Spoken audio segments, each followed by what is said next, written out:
Welcome back to Brett's Play. Did you do it? No, Have you done it? I would say this is probably the most bullshit part of the fucking game. I mean, not you. I was talking to the audience. I'm curious if they... No, that's the most bullshit part of Castlevania on the NES is when you have to stick your head out the window. Oh, man. There's not a whole lot of games that have made me mad enough to yell. Maybe that's a fucking lie. But... Shit! God damn it. That's straight down. Yeah. But, oh, man. And I get the shitty whip. I know. It is passed down for generations from my father. Take this shitty whip, Simon. With it, you have the power to dispel all evil. I am so sorry about all this. Perhaps if you hit some candles with it or something, it won't be so shitty. Maybe if you keep your grades up, we'll get you... You can have it when you come out of your room. When you come out of the closet, for God's sake. There's nothing to be ashamed of, Simon. Like I didn't notice the tunics. Oh, man. Apparently Kristen Stewart is gay, which was weird to me because she's always got her mouth halfway open and ready for a dick. I was about to say, I thought you were going to say, like, around the dick. I was like, wow. No, you know Kristen Stewart. She was in the Twilight movies, and she's always got her mouth agape. And yeah. Just looking like a huge... Looking like a straight lady, right? Yeah. You know what I'm saying, dudes? Yeah, you know what I'm saying, guys? You know what I'm saying, buddy? You want a beer? I'm working on my carburetor all day. Right. And I fixed somebody's brakes yesterday. Yeah, look at that. Man stuff. Right. It really does make you feel good, though. Yeah. Like, seriously, you ever need your brakes done, you just come on by. Yeah. Brett's Play, Let's Plays, and brake service. That's like I don't think I ever told you about this, but when... Wait, is this Dracula? Yeah. Oh, my God.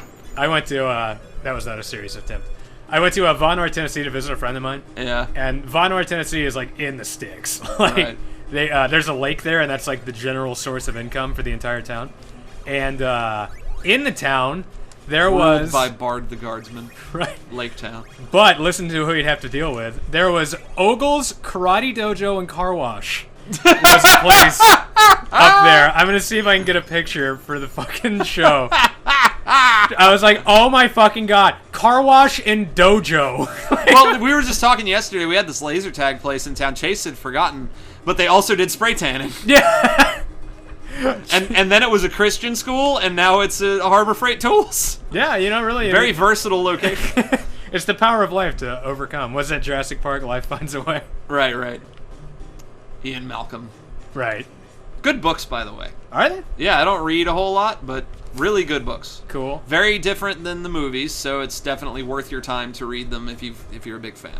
That's like every movie adaptation's got some differences. Yeah, differences, but that doesn't make it worth your time. Like, Jaws is one of the worst fucking books I ever read in my life. Really? And it's one of the best movies ever.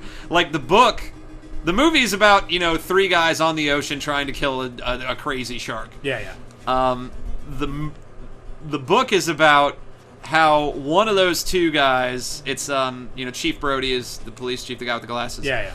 Without the beard. They both had glasses. His wife had slept with Hooper, the guy with the beard, Richard Dreyfuss, when they were in college. And it's basically about them arguing about that on a boat while a shark's around. Sounds like a fucking blockbuster, dude. I don't know why they didn't just do a straight adaptation. Yeah, like sometimes you'll watch bonus features with Steven Spielberg, and he's like, yeah, in the book originally they did this, but we thought, wow, wouldn't it be great if we did this instead? And at your first thought most of the time is like, way to compromise that author's artistic integrity. Yeah. But then you're just like, yeah, movies are different than books. That would have sucked. I feel like Spielberg kind of knows what he's doing, honestly. No, for sure. Like, I'm not gonna make this. I love Spielberg. It's I've said it before. Some people are like, God, Brett, you're such a fucking hipster. You hate everything that everybody's into and love everything that nobody's ever heard of. Right. And I'm like, I fucking love Jaws. I love Jurassic Park. I love Indiana Jones, although I haven't seen 3. What? Well, I've seen Raiders, which is obviously the best one. Yeah. And I saw Temple of Doom, which sucked. Yeah. So I haven't seen Last Crusade, which apparently rivals the first one. Yeah, it redeems it. That's one with Sean Connery in it. Is it? Yeah. He plays Indiana Jones' dad. Cool. I did like Crystal Skull, which a lot of people did. Really? Yeah. Well, the thing, like, the complaint most people made about Crystal Skull's a load of bullshit. They're like, oh, aliens, that's so far-fetched. I don't understand how you could put that in and expect us to take it seriously. In the first one, Indy melted Nazis' faces with the Ark of the Covenant. True, yeah. Aliens not so crazy anymore, don't you know, when you put it in perspective. A fucking archaeologist college professor beats up a giant bull Nazi and he gets chopped up in the propellers of his own plane. Which was fucking badass. It was cool. Oh man, what a good movie. I understand the complaints though, because the first three Indiana Jones, you know, all the artifacts had like religious and historical. Sure. Like, and now it's just otherworldly instead of. aliens. Well, I mean, you know, way to try something new, way to break the mold. Yeah. But another thing that people don't like about the fourth one is pretty much the entire thing about watching the first three Indiana Jones movies is that you just want to be Harrison Ford. Right. But nobody wants to be Harrison Ford when he's like 67 years old. Oh yeah, because they've shifted the focus to Shia LaBeouf. Yeah. Who, by the way, I know he's a huge joke, but I'm kind of really starting to like him in a lot of things. Yeah, he's funny. He has like I was at Goodwill today and I picked up Army of Darkness on HD DVD. Yeah. And they had a bunch of other HD DVDs, among them Disturbia. Yeah. Which, fuck it, dude, I liked it. It was a good movie. That's cool. I never saw that movie. It's kind of a nod to Rear Window by Alfred Hitchcock. Oh yeah. He gets on house arrest for assaulting. Shit. It's okay. We got 4 minutes left. Fill it up. For assaulting this police officer who's like. No, he assaulted his teacher. Because his teacher's like, "What would your father think?" And his dad's dead, and he's like, "You know, I've had enough of your shit. It's like the last day of school. Right. I'm just trying to make it through it." And then like his teacher fucking rubs salt in his wound, and he like shoves him against the board and whatever. So he gets put on house arrest. Because this is apparently something that happens to him a lot. Right. And so, to pass the time, he just starts looking out windows. And eventually he notices that his neighbor may very well be a murderer, and it turns out he is. Well, that's so cool. he and his friends, whom no one believes, of course, Right. Have to somehow bring this murderer to justice. What like star rating would you give it? 3.5. Okay. I mean, I haven't seen it in a while. It's not a cinematic masterpiece. It's not something like, oh my god, you gotta see it. Yeah. But like, you know, I sat down, I watched the movie, it was good, and it was memorable. Unlike Eagle Eye, which I don't remember a goddamn thing about, and I saw in the theater, also starring Shia LaBeouf. I remember something about like a computer network visually represented as honeycombs, and Shia LaBeouf was in it. Oh. That's all that I remember. That was on the back of the box. Right. You should fucking... It's a movie, dude. Shia LaBeouf was in it. You know, it's the most forgettable movie I think ever. I guess, except maybe Eagle Eye. I guess it's probably on the same plane as Vantage Point. I haven't seen that one either. It came to the theater when I was working there, so I watched it for free. And it's just like this big action movie, and it's told from 5 different viewpoints of these characters.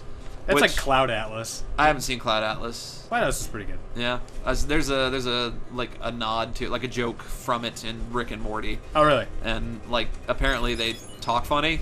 Yeah, they all have like we weird, speak the true, different accents. Yeah, so I know fucking nothing about Cloud Atlas. Yeah, but sounds like something that might have been written by Ayn Rand. I think it was the Wachowski brothers. The Wachowski brothers. Yeah. Oh, then I never want to see it, man. Fuck the Wachowski brothers. You didn't like The Matrix? I liked The Matrix. That's it. Yeah. And no, I fucking loved Speed Racer. Oh yeah. But like. I'm trying to remember who's what I was watching. Some YouTube personality was talking about something by the Wachowski brothers, probably the Nostalgia Critic. Yeah. And he's just like, they just introduce so many characters, and there's so many like little story arcs and so much shit that's going on that never eventually gets explained. Yeah. And that's exactly what Jupiter Ascending was like. I didn't see that one either. Fuck that movie. It was stupid. But anyway, hey, way to beat Castlevania. That's 3 episodes. You want to go through on hard? Champ? We give it. That'll be a bonus episode. We'll try to do the bonus thing again. Well, we already have that one. Yeah. We'll just put it up. I mean, Yeah, unless that's you're true. just really feeling it.